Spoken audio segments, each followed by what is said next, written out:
What is up? I'm Annabelle Hasselbeck here with the beautiful Kasey Hudson, and we got a match today a little bit. We keep matching, kind of. It's good. Nails in our and nails, the blue vibe. We're all on top of it. We got a new episode of Respect Her Game for you guys here today. But quick shout out to a guy you can't see on camera, our new producer, Trevor. Trevor, we are so excited to have you on the show. But we got a packed show. It's going to be WNBA preseason. We're going to go through all of that. We'll catch you up on all things PWHL playoffs and Celtics Game 4 and hit our girl on fire for the week. But Kasey, it's NHL playoff time. I know it's busy for you this time of year. So how is your weekend? My weekend was actually on the calmer side, but it's just those last minute calls that are like, hey, we need you to hop on for NHL. While I am so grateful and so excited because what a playoff run we have been having. It's just one of those moments where you're like chilling for a second and then all of a sudden it's like, I got to get an hour of prep time in right now and then hop on air. So we live for the chaos. That's what we sign up for. But Boston, you've finally won me over. Oh, good. The sun has been out.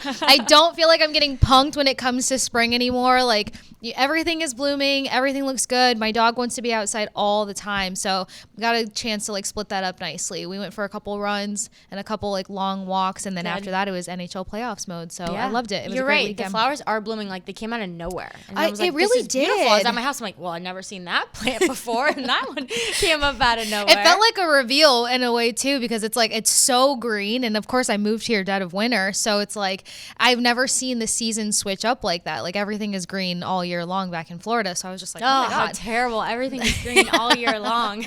I was like, did the sidewalks look like this beforehand? So yeah, just having those like little moments. It's the small appreciative moments, which I love. But like I said, you can't discount the chaos for playoffs. And that's been really cool too. Just getting to hop on air and talk about my favorite sport and, you know, have that downtime. But what were you up to this weekend? Well, yeah, you're right with playoffs. You can't count anyone out, right? It's no. Absolutely wild. And I got to be at Boston College cheering on BC Women's Lacrosse and my sister Mallory as they played in the second round of NCAAs against Stony Brook. And it was close there for a second. I was getting a little nervous. I was like, good thing I didn't eat too much before this because I would have been coming up. But like you said, it's anyone's game. And it was a beautiful day. It was their neon out. I mean, the amount of hats that were, and they were handing out free neon hats. So it was just really fun and exciting time to be at BC. Yeah, it's one of my favorite colors too. I would have loved to snatch some merch. I do think this is a toxic trait of mine, though, after going to Boston College and, like, your playoff color is neon.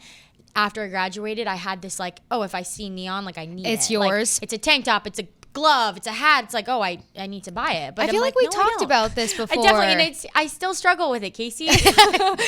You haven't healed you haven't healed yet? No, it's been a minute. It doesn't go away. I told you about when we did talk about this, I talked about like painting my walls neon, but like have you guys seen the duct tape that's like neon pink and neon I made wallets, green purses, all the things. I used to tape my shin guards with that just to have like a layer of neon to my stuff. Yeah, and I have like neon green cleats that I still haven't given up. I'm far from an athlete anymore, but do I still own them? Yeah.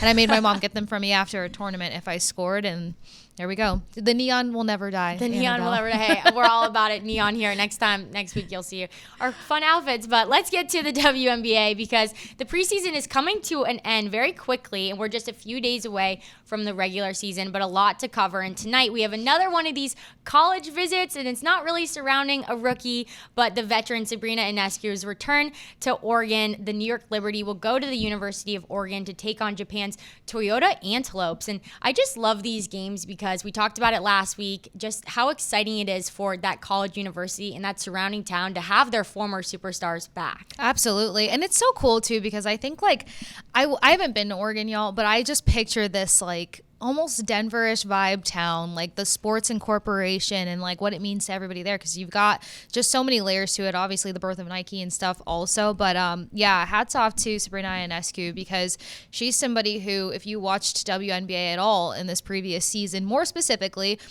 you were seeing her just come in clutch for her team over and over and over again. I know that this previous season is where I became a fan of hers, and obviously big moments that she pulled off for the Liberty during the finals, and a big couple of games there. So that's going to be fun because of, I'm sure she's really feeling the season that she previously had, but just going back to Oregon and the sports, the playoff vibes, I think they have playoff vibes in a town like that all the time. And it's not just her, it's her former teammate also at Oregon, Salably, and she said, you know, I never thought I was going to be able to play on this court again and to be a part of this amazing Ducks atmosphere. And so really, it kind of got me thinking, like, when you're a college athlete and you leave, you're never going back to play in that that field, in that stadium, on that court. But for these women, they get to do that. And especially being the superstars that they were, like getting to go back home in that area. Like I know Sabrina even said, I can't wait to, go to bring my teammates past and present to all the things around the town. And so I'm like, I wonder like what the spots are that you're bringing you're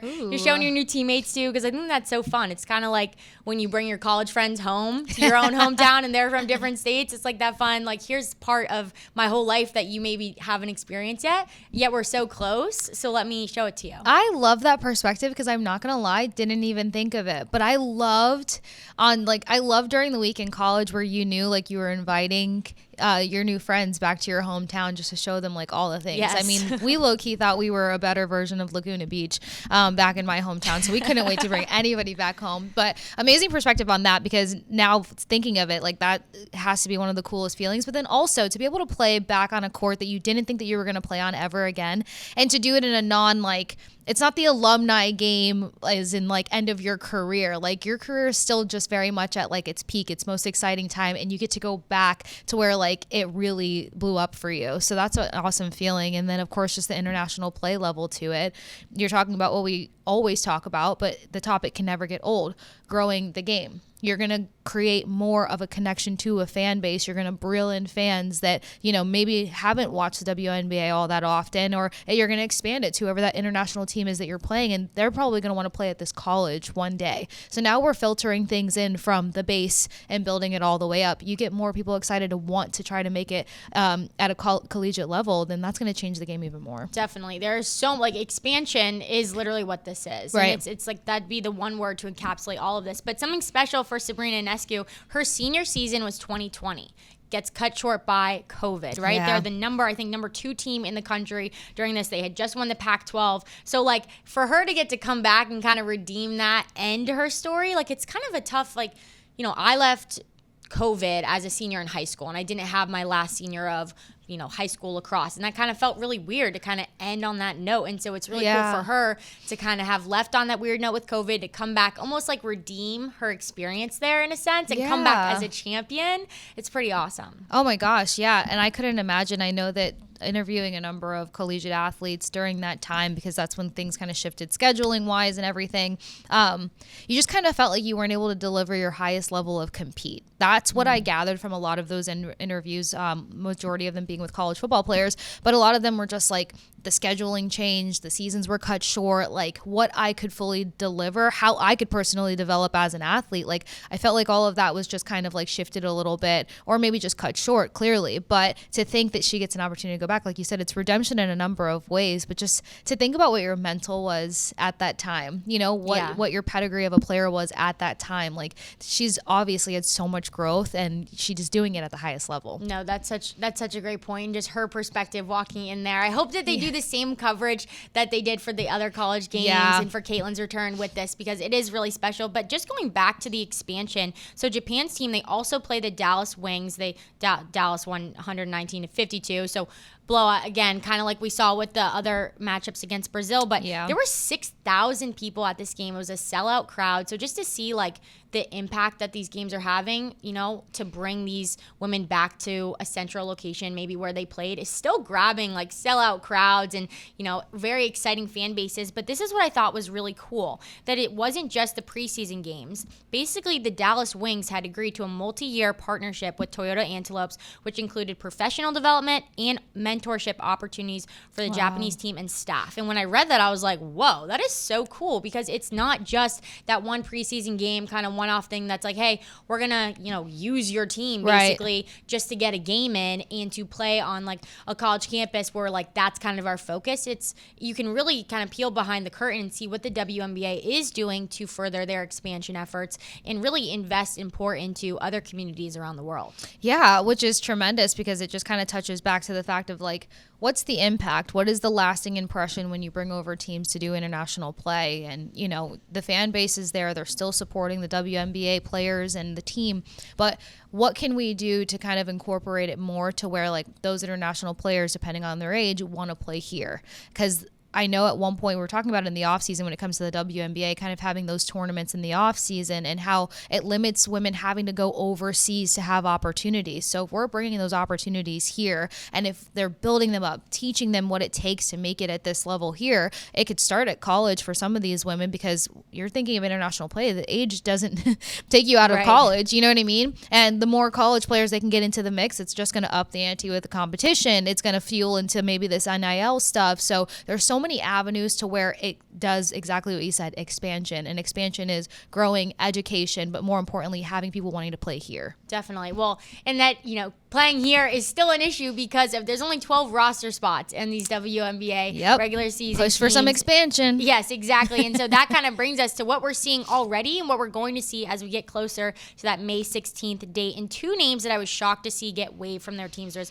Hermione Turner, the Harvard women's basketball player who we were really excited for here in Boston, helping her team win the Ivy League championship. She got waived by the Las Vegas Aces last week. And then Bree Hall, who we actually talked about last week, South Carolina's stud, 2 national championships on her hand with those rings, Fever's second pick overall. And just when you see those names, to me, I was shocked. Number one, I was like, whoa, how could they be, waived this late in the game too?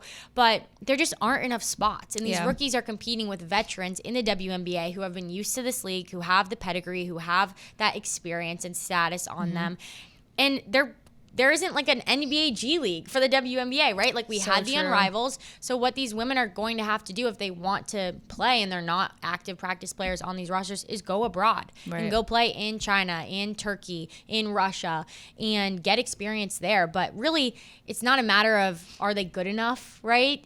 Because they have that same competitive experience throughout their entire college basketball time. It's really just there aren't enough spots. Yeah, and that's the crappy part when you really take it into consideration, because I think whenever you're trying to develop something, there's always a contradiction to it, because how many interviews did we listen to in the off season in regards to keeping play here? And then as you pointed out, there's not enough spots. The competition is, kind of leaning towards veteran presence in the WNBA. In my personal opinion, when you look at a number of professional leagues, you're seeing a lot of professional leagues get younger, lean towards putting that weight on the shoulders of their rookies, their sophomore players. So considering that and how much harder it is when you're in a veteran first kind of league and mentality, then it's definitely tough to think that like you can be a champion, make it, get drafted, and then end up losing your spot and opportunity. Dawn Staley said that she was pretty shocked by this, but she knows that she's going to find another opportunity because she is quote unquote an elite defender, which we've seen. I mean, she really pulled her team through,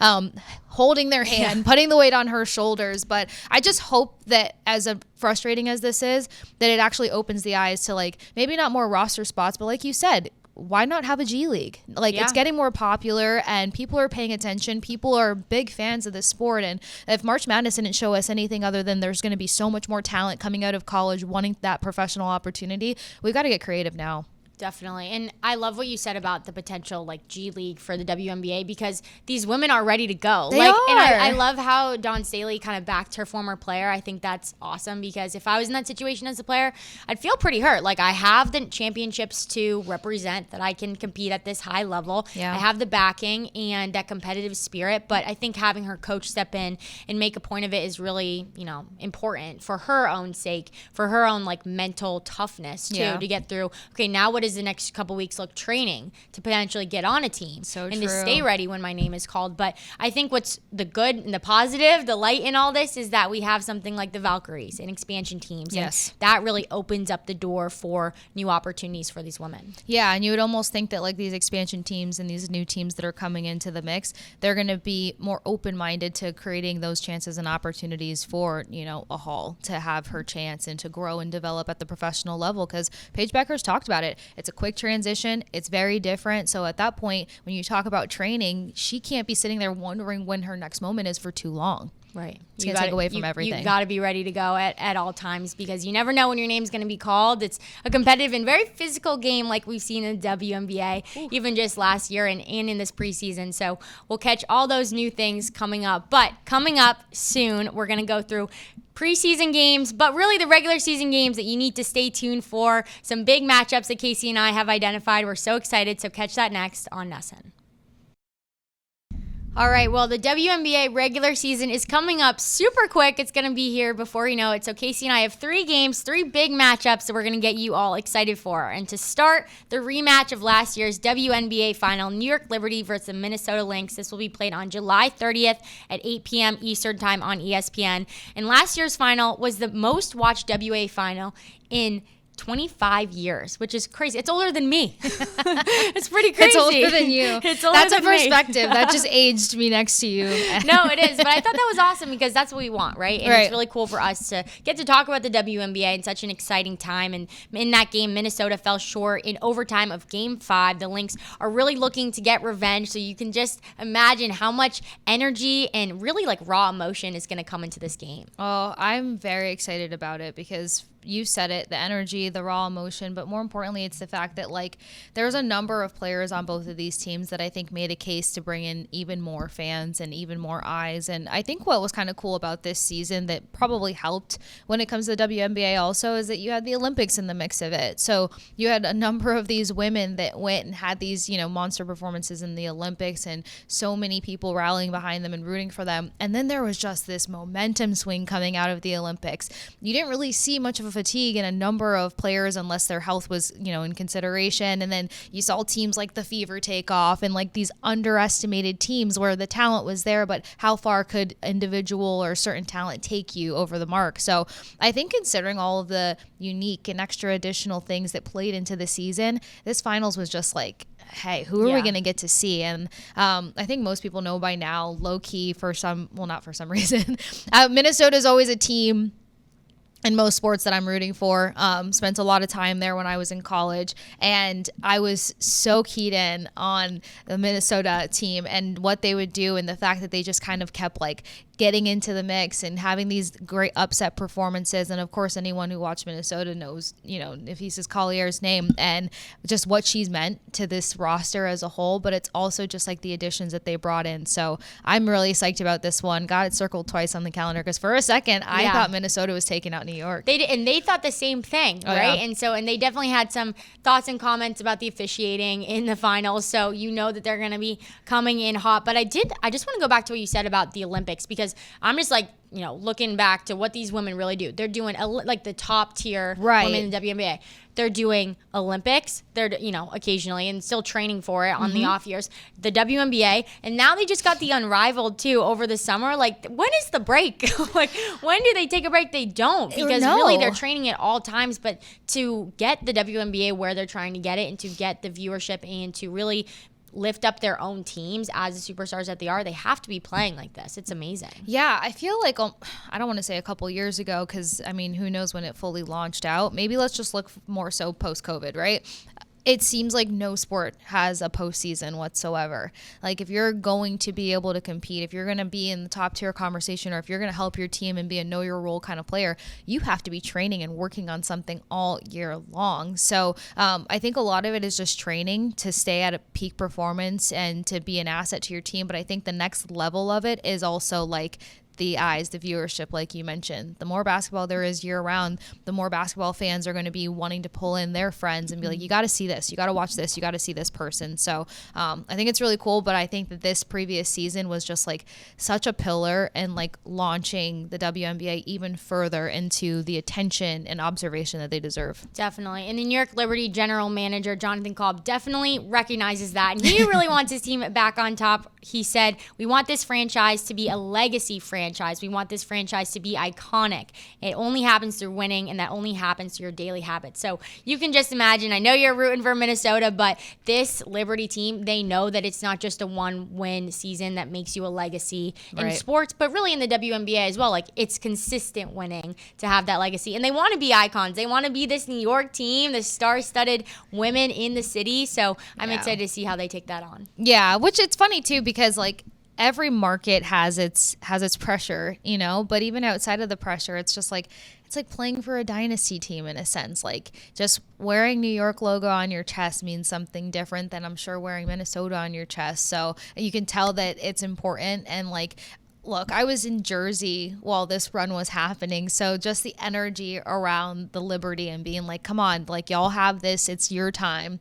the entire city. I mean, everything in the tri-state area was in full support and go of the New York Liberty finally collecting and picking things up. So I'm sorry, Minnesota, but look, Collier had a career year, 42 points in a game, tying a WNBA record. And then just to see how her numbers and percentages have increased year by year coming out of UConn, we can love her for the UConn aspect. We definitely can. And she's, leading the way with the new expansion things in the WNBA with the Unrivaled League, and to see her leadership, not just on her one team, but also in the league as a whole, is pretty exciting. I know. I love how it just rolls over into everything. Like, it just tells you the demeanor of a player when they can carry, their home or their main team energy into everything that they do. Mm-hmm. And we'll quickly take it to the Midwest. Chicago Sky versus the Indiana Fever, Saturday, May 17th. Another college rivalry. We were talking earlier. We're like, regardless of how well both of these teams are, you got Caitlin Clark and Angel Reese, it's going to be something. Yeah, and it's something in the sense, everyone, to where you want to see both of these women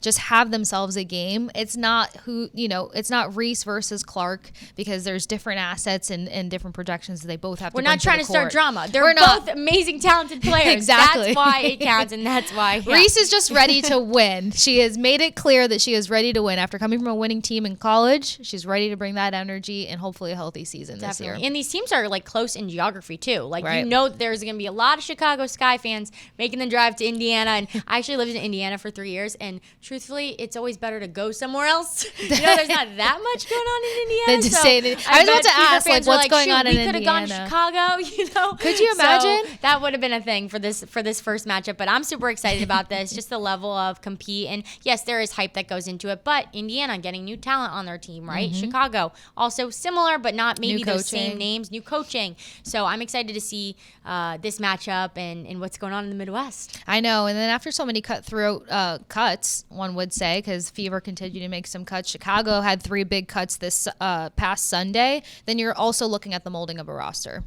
That's awesome. Well, I'm excited for this Midwest game, being a Midwest girl, kind of. But the game that I'm most excited for, and Kasey, we'll see what you have to say, is coming up next, the 3rd regular season WNBA game you will not want to miss here on SN, coming up next.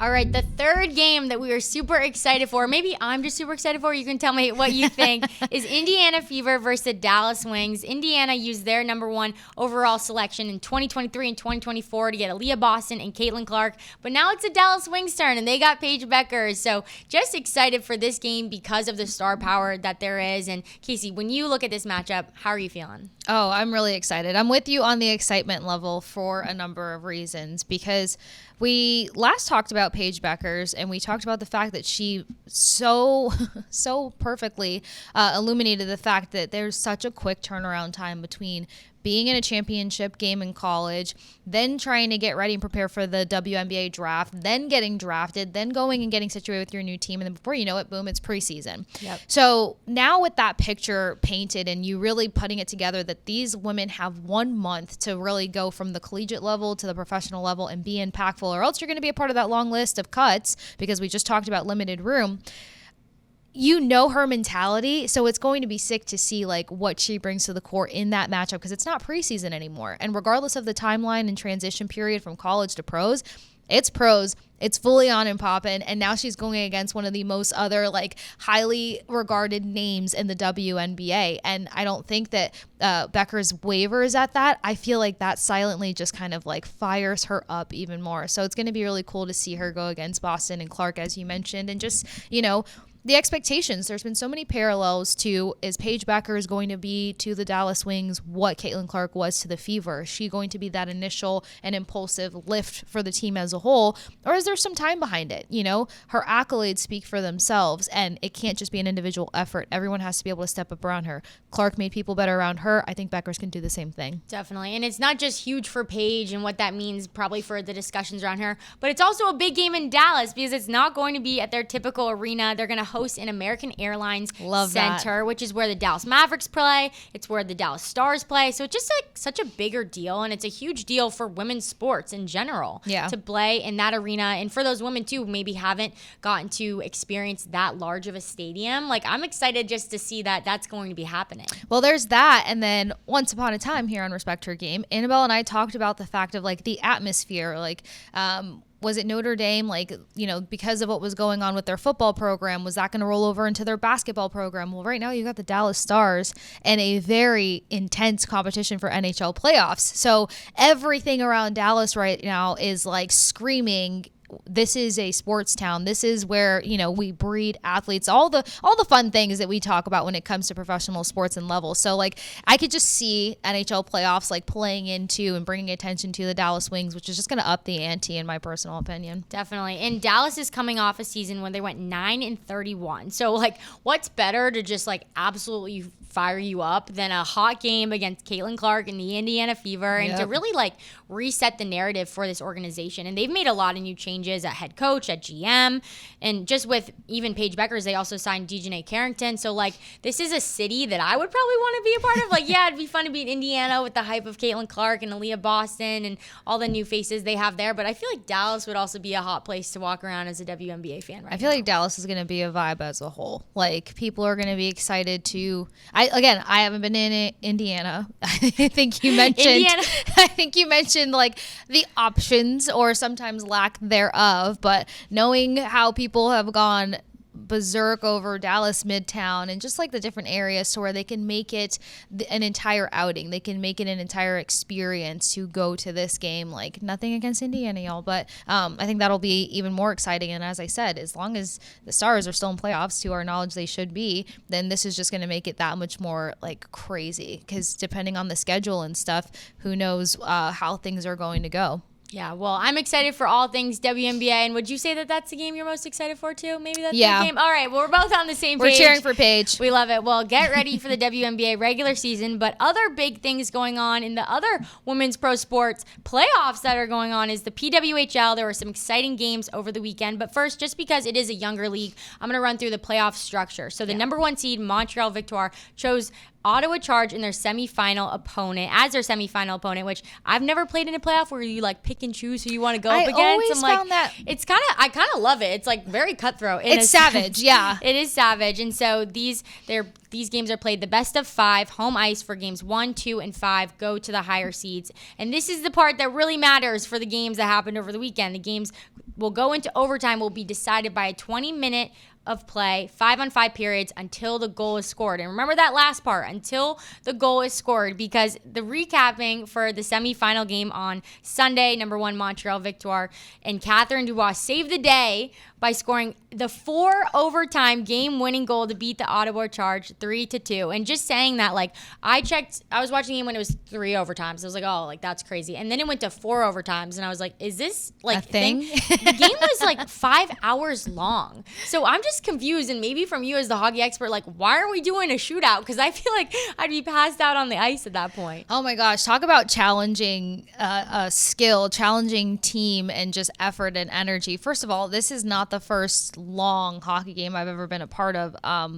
During the bubble season, NHL, that is, Tampa Bay Lightning, 5 OTs to take the victory and move forward over the Columbus Blue Jackets. And when I tell you I couldn't breathe since like the second overtime, I could not breathe. So this translated equally in intensity, equally in measure. But just to speak to like the fans and like luckily professionally them nixing shootouts when it comes to playoff format, it's because to think that something was such a granular team effort for 60 minutes of play and then that first overtime, to take it into another overtime or to take it into the next phase of the game, if you have one of the most talented shooters, you know what I mean, or one of the best puck handlers on your roster, you may have been the game or the team that was kind of at a bit of a skill deficiency throughout, even though you were able to stay in it long enough to push it obviously to overtime and therefore beyond.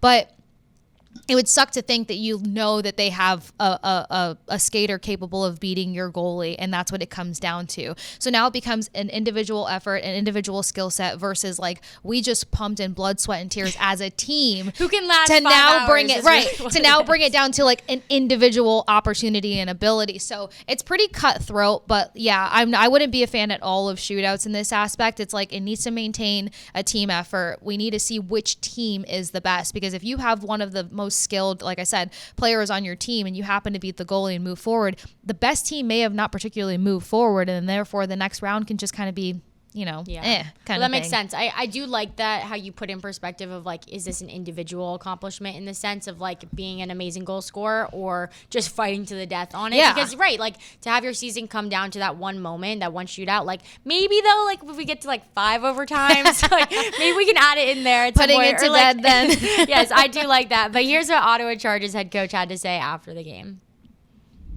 First thought of the game? Well, how fun is that?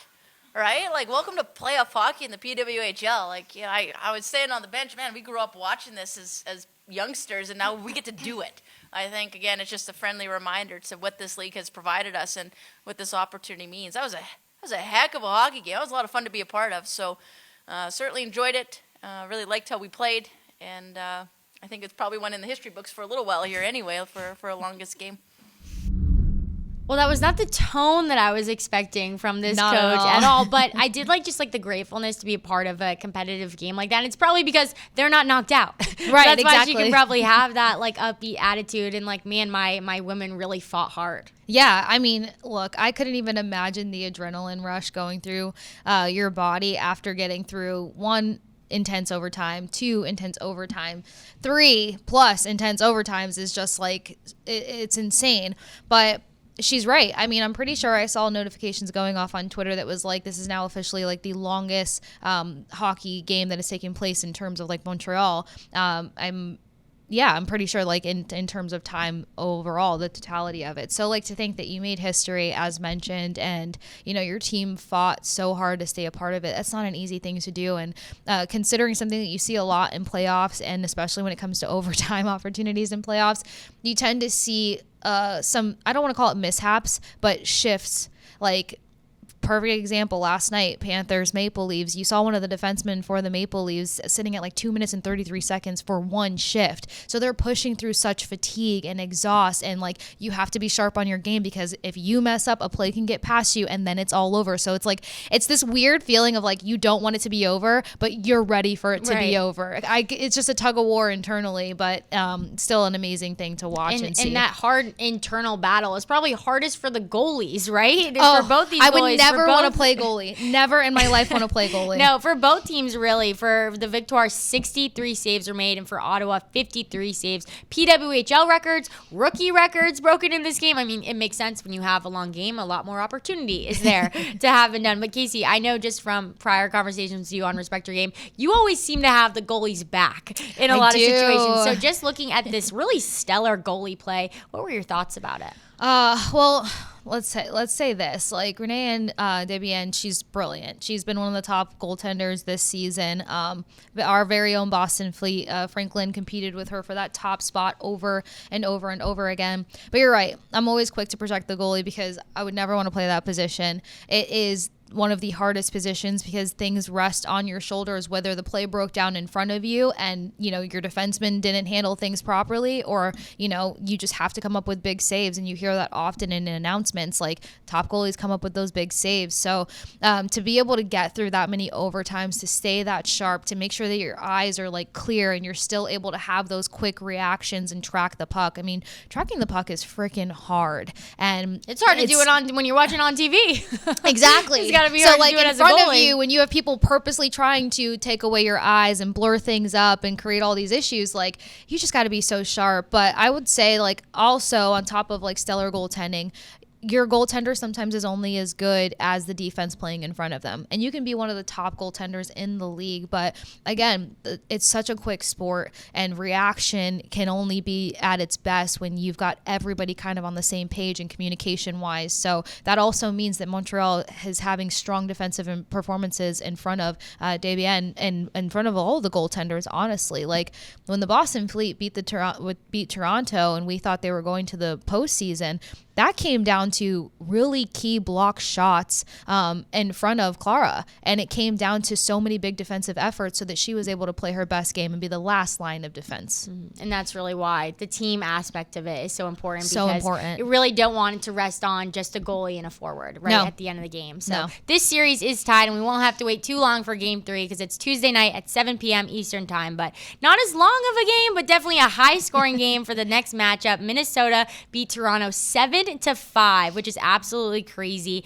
The Frost came out hot in the first period, scoring 3 goals to Toronto's 1 goal. Both teams really had the same amount of shots on goal, 23 and 24. And Frost forward Michaela Kava had 2 goals and almost a hat trick in this game. But just looking, because Toronto had Minnesota in the first game. Game 2, Frost won 5-3. And then what we saw in game 3, 7-5. So what do you feel like maybe changed for the Frost in this game 3 matchup and game 2 matchup? Honestly, I wouldn't say that anything changed for the Frost. I would say that they kind of got back to some of that form that we saw out of them back in January. Not me cheering for Minnesota, you guys, but I just distinctly remember how hard it was for the Boston Fleet to finally get past the Minnesota Frost. And once they did, their season shifted and changed. This is a team that is really, really good at optimizing speed in crucial moments. They've also kind of had this mantra of these quick starts, and they've delivered a number of times throughout the season of being that first start team, that quick start team. Offensive structures, they're good at making adjustments, and that's really one of the biggest things any good hockey team can do. You can have a poor first period, but you make those key adjustments and you can take over things in a second period. Like, there's just so much opportunity in a hockey game sometimes. And I think the Frost have done really well at dictating that and making sure that they don't play into Toronto's strengths. One of Toronto's strengths is being one of the top special teams in the PWHL, and just kind of limiting those opportunities or taking it away. And when you take away special team opportunities from a team, you're kind of deflating the momentum swings that they're looking for to take over a game. And just back to what you said about making adjustments, because we saw it with the Boston Fleet. They go down multiple goals, right? They dig themselves a big hole, and unless you're able to make adjustments and like totally kind of throw out the initial game plan, then you're not going to be able to get out of certain situations. Right. And so those are so important coming into, like, you know, when you're in a deficit, but also, hey, it's situational hockey. We got 2 minutes. We need 3 goals. We need 2 goals, or we need to hold this lead. How do we stall? How do we, keep that buffer of time? And so I really do feel like Minnesota is kind of hitting the peak at the right time in the season. I think that's what the best teams do, is they kind of hit their, okay, now we're in our flow. Now we're in our mojo. We're getting a hot start right off the back. And that's really what they did. I think they had 3 goals in 5 minutes. Like, that's I don't want to be on the other side of that, right? So I just love that these are the last 2 games that we got from the Frost, and really excited to see, how they're able to finish this series. Yeah, absolutely. And I'm glad that you kind of emphasized more about the ability to adjust, because you can have the right game plan, you can be strategic and tactful, but how is everybody else buying into that in such a quick, pace or turnaround of time? And that's where you can really get things done. Getting goals in a number of minutes and having those back-to-back opportunities, capitalizing, reacting and responding, that's when you have a team that can push past their opponent and prevail forward. Well, the Frost are now up 2-1 in this series. Their next game will be Wednesday at 6 p.m. in Minnesota, so they'll have the home ice advantage, which I definitely feel is like a huge deal. I feel like you can't look past that at all. No way. I feel like home ice advantage is huge, especially now with the new fan bases we have in the PWHL. But coming up next, we're going to do a huge talk on defending champs. Obviously, we're going to start with our C's, our Boston Celtics. Can they go back-to-back? And another fun little segment that Kasey and I have here on Respect Her Game coming up next.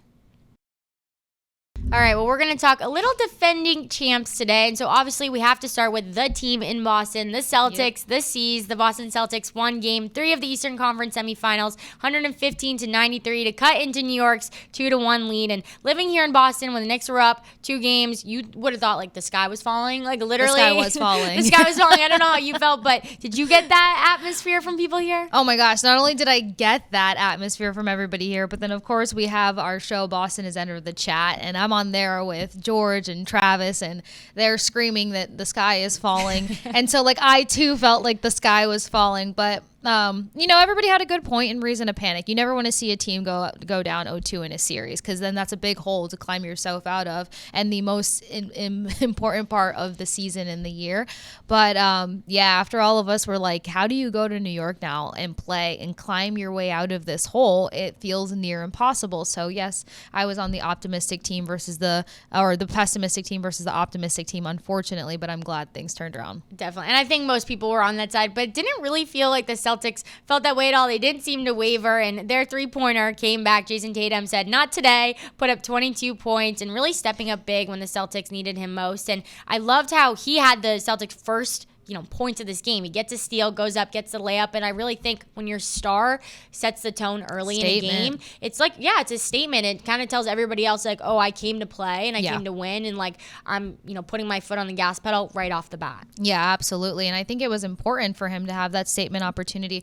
I will say, and I'm not still trying to play, optimist or like pessimistic here. Why can't I figure out the word? Because I'm hardly negative. That's why. You're going back and forth. Am I going to be positive? I'm going to be negative. My brain's like, you're never this negative. Stop it. But I've said it for a while now. You can't have this like big drop off if Tatum isn't carrying, statistically. So it's more than just a next man up mentality. We saw it 2 years ago in the postseason. Like if there was an opportunity where Tatum wasn't there, then another team kind of just like snuck into being full control and command there. So I love him setting the tone. I love his post game presser just as much, but the consistency in other players being able to pick up the in-between is going to have to be just as crucial moving forward. And I think why people were so panicked is because the Celtics swept New York in all 4 games in the season, during the regular season, right? And so people were like, wait a second, this was not a point that we were ever worried about. What's going on now? But let's get to that post-game presser from Jason Tatum. Here's what he had to say after the game. Stuff like that. Is it easy for you to block that out and just keep shooting? Or do you hear, like, what do you kind of think about when you do hear criticism of your shot selection? Don't think too much of it. It's the playoffs. It's the biggest time of the year. There's going to be a different narrative essentially at every game. And I've been on record. I talk about it a lot, just not riding the emotional roller coaster of a win or a loss. Just understanding that this core group, we've been through a lot of series together, a lot of games, a lot of moments. So just continue to rely on each other throughout, whatever we're going through. Not 1 ounce of hesitation or even like cockiness there. It was like such a calm, collective confidence in that like we've been here before. We know that we can't let the narratives that surround each game. And I loved how he said each game, right? Because there's going to be a new thing to watch, a new storyline, a new piece of drama, right, with every game. And I love how he just said like, yeah, what of it? Like it comes. And I think that's the biggest thing throughout the playoffs. If you let that, we're down like 2 games in the series become this dramatic thing, then you're going to believe it and you're going to play timid and you're going to really like live in that. So I love how he came out and was like, this group, we've gone through this together, and it's not just a him thing. They've all been through that emotional roller coaster and really had to ride the wave. Yeah, and then considering the injuries that have played into all of this as well, like you still have to be emotionally, supportive and being able to keep everybody's heads in it and focus forward, considering all of the adversity, whether it's, injuries, whether it's just mental, whether it's a lack of being able to perform like you did in the regular season. That's why they say postseason is its own beast. But one of my favorite playoff quotes that I have heard is, regardless of what the series looks like, every game you go into, it's 0-0. And 0-0 in terms of like we could be up 2-1 in a series, but it's 0-0 in our mentality and vice versa kind of thing. So I think Tatum really carries the ambiance of that. Like it doesn't matter which game it is. Every game is clearly important. They're not getting too hyper-focused on like what the record is heading into that matchup. And again, Tatum being as elite as he is and being able to do these kinds of performances to carry his team forward, like it says a lot about being able to have a strong mentality to make sure that replicates across the board. And here's what his teammate Jaylen Brown said after the game as well. Jaylen, sorry, I don't want to jump in and be rude. We know, like, there were 20-point leads in the first 2 games as well. So when you get that big lead again, what was different? Was there any feeling of, all right, we're back there again, like, or how did you not fold this time and sort of punch back instead? I think that third quarter just coming out with urgency and just keeping our foot on the gas and just playing all the way through, not, letting up, not settling or getting a little complacent, just, continuing to play basketball all the way through the game. So I think we did that today, and that's why the result was what it was. Play all the way through. Definitely a statement that Celtics fans wanted to hear, and glad that he recognized that. And you could tell that was definitely like the theme in practice and the theme in their post game meetings of how do we attack? Right, how do we handle losing that lead 2 times in a row, right? And so I'm glad that was like definitely a point of emphasis. And you can see like, yeah, what does it boil down to? Well, we were winning, in the other games. That was just the one part where we, took our foot off the gas. And it's hard because you know how many games you still have left, right? Just in the playoffs, regardless, you know how many games you have left. So there's definitely subconsciously that like, well, let me save myself. Let me take my foot off the gas in ways that maybe not be as aggressive or, as physical in the paint in certain, subconscious ways. And so I love that he said that because I think definitely some Celtics fans are happy to hear that that's what they were focused on moving forward. I think Celtics fans are definitely excited to hear that. And we've talked about how key mental is, and that's definitely one piece of it. And look, the capability, the talent, it's all there. I mean, a number of people, even after going down 0-2 in the series, were still having faith that the Celtics would pull through in 7, right? So it goes back to what we talked about with PWHL, adjustments and like knowing what your team needs in that moment to make sure they don't replicate those same mistakes. Like letting up, a 20-point deficiency and just completely falling out of the matchup is something that you never want to do more than once or ever do, period. And so it comes down to like, what does that fourth quarter adjustment look like? Like, what does that conversation look like? What does the communication look like? What's best fitting for the team? So I think that, we definitely want to hear that there's at least been a recognition of what needs to carry over and what does not need to ever carry over again. Well, game 4 is tonight in New York, so we won't have to wait much longer to see if the C's can really tie this thing up and finish strong. But just the Celtics being in the playoffs and thinking what it really means to go back-to-back and to defend the title got us thinking. So, Kasey, when you think about going back-to-back and defending titles, what sticks out at you in the world of sports? It has to be one of the back-to-back runs that I was a part of coverage-wise. I hate to be such a nerd and redundant in terms of like taking everything back to hockey. It's been a huge part of my career for 6-7 years, but Stanley Cup champions back to back. I feel like you can make that case in any situation. It doesn't have to be and in a respect your game like that. Anytime you win the ship, you get to talk about it. You get to talk about it, and for quite some time. So yeah, COVID year, bubble year, whatever y'all want to call it. Tampa Bay Lightning pull off a Stanley Cup victory, and then they run it back, and they actually make it to the Stanley Cup Finals 3 years in a row. So just like, because the following season after the bubble year was shortened, it was 54 games. I swear the guys were playing hockey every other night. Like the taxation, watching when to even plug in practices. The fact that they really couldn't even practice, like games had to be practices. They had to try to work out kinks in the intense atmosphere of game time because of the limitation. So, that back-to-back championship, just like being a part of it, just seeing what it meant, and just like all of the chaos that surrounded it between COVID and just injuries and getting your captain back, losing your captain. It was just, my head was on a swivel, but it was still one of the most like out-of-body experiences I've ever had, and I didn't even play. Yeah. So. Hey, we love that. And it's fun. It's fun because like that's something that you were so closely tied to, and it could be back-to-back. I cried, y'all. I mean, I kid you not. I freaking cried. The 5 OTs that we talked about earlier on Respect Your Game, that happened in that bubble run. So, I mean, that was probably one of the most emotional coverage years for me, where I was just like, I freaking love this stinking game. I don't remember how many times me and like the group chats were like, I love this game, I love this game. But it's just, the emotions are just dumb. They could have done a docuseries on your experience 100%. through the back-to-backs. I am an emotional basket case when involved. I love that. Well, something else that just from my own personal experience too is in college, I played in championship games back-to-back 4 times. And you're part of it. You were a part of an elite lacrosse program. Unfortunately, we weren't able to go back-to-back. We weren't able to actually do it. And so now BC Women's Lacrosse has the opportunity to do it. And I got to be in the stands on Sunday to watch them potentially, make that second round of playoffs. But it is really hard, and kind of like what we were talking about with the Liberty. Yeah. Like to be a franchise team, to be that like iconic team, you have to string those championships along. And I know famous Boston College men's hockey coach Jerry York said, after the second one, like they all start coming. And I was like, well, I never got the back-to-back one, so how can they all start coming after that? It's just part of it. But I do want to kind of make a little bit of a comparison to going back-to-back, because I feel like with like movie series and even maybe some book series, you can have that same like hype and anticipation for will the next one be as good? And I know I wasn't like a crazy movie buff, but I will say there were definitely sequels that came out or different movies that was like, what's the expectation going to be for this? So when you think about maybe in like the art sense, were there any movies or sequels that you thought felt this same amount of hype of going back to back? Oh my gosh, that one's so hard, because I feel like sometimes like the excitement around it, the anticipation, very similar to the title Definitely. chase. But here's the difference.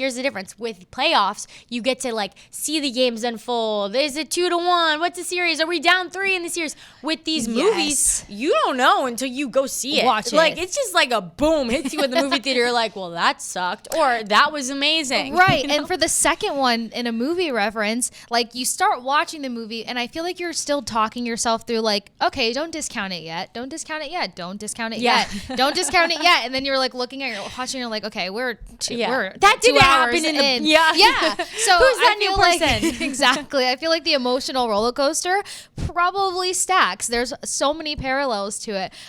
Hopefully one ends in like you being like, oh, we freaking did it. The adrenaline rush, the emotions, whatever. Whereas like a lot of times at the movies, it comes the book comparisons or like, all right, that was good. Or like, look, we're all film directors in our head, right? So we think that we could have done something better, or if they had one actor or actress differently, it would have changed everything. But as someone that grew up watching soccer, there's this movie called Goal, and they made 3 of them. And I was just like so hyper fixated on like, were they going to make it better? It revolved around the Newcastle Football Club. And I was like, all right, they did a great job.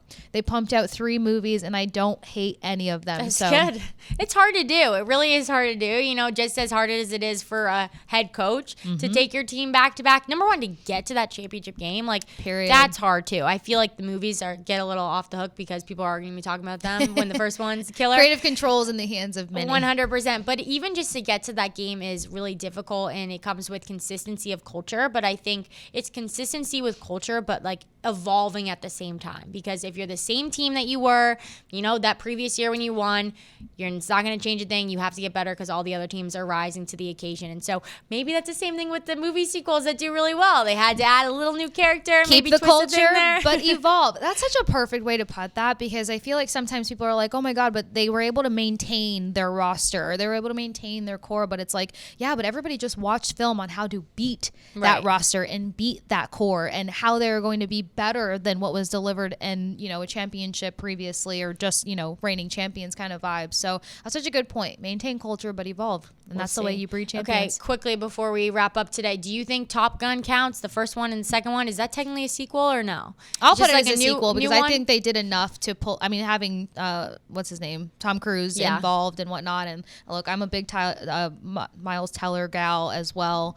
And they still had Val Kilmer somewhat participated. bit, yeah. I think it was just enough to be a sequel. I love Top Gun. That was me and my dad's favorite. So I will say no harm, no foul. No harm, no ever. foul. We'll call it Top Gun. You went back to back Top Gun. It was You great. did. We both loved it. Annabelle and Kasey loved it. And so now I'm excited to see who the back-to-backs will be potentially in the PWHL. We'll see what's going on in the WNBA and all things come. And hey, shout out to BC Women's Lacrosse. There Both you go. Kasey and I are cheering you on here in New England on NESN. Well, thanks so much for tuning in to Respect Your Game. Next week, we'll catch you with our Girls on Fire of that week. But this has been an awesome episode. Thanks so much for tuning in. We'll see you next Tuesday.